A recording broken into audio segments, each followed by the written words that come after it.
Social media backing from Jamie Vardy, Didier Drogba and Gary Lineker has boosted the spirits of imprisoned Bahraini footballer Hakeem Al-Araibi, according to the former Crystal Palace player campaigning for his release. Yet the physical health of Al-Araibi, who is detained in Thailand and who has also been supported by Vardy's wife, Rebecca, and Italy defender Giorgio Chiellini, is deteriorating as he faces another 2 months of imprisonment and the prospect of a return to Bahrain, where he fears torture. Craig Foster, the former Australian national team captain, Portsmouth and Palace midfielder, visited Al-Araibi in his Thai prison on Thursday, where human rights campaigners says he is illegally detained due to his refugee status in Australia. Hakeem Al-Araibi faces 2 months of imprisonment and the prospect of a return to Bahrain. He is extremely low, but incredibly buoyed when I told him about Didier Drogba, Gary Lineker, Giorgio Chiellini and Jamie Vardy, said Foster. He was ecstatic. His physical and emotional condition is deteriorating, but to see his reaction when I told him about these legendary players standing up for him brought a smile to my face.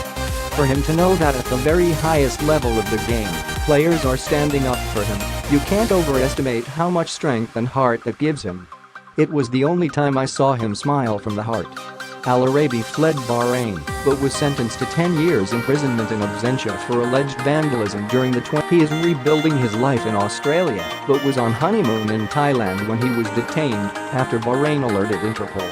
A court hearing last week refused him bail and set a date for a hearing to decide whether he should be returned to Bahrain, despite efforts from the Australian government and football community to have him released. FIFA have expressed support for his cause with statement calling on his return to Australia.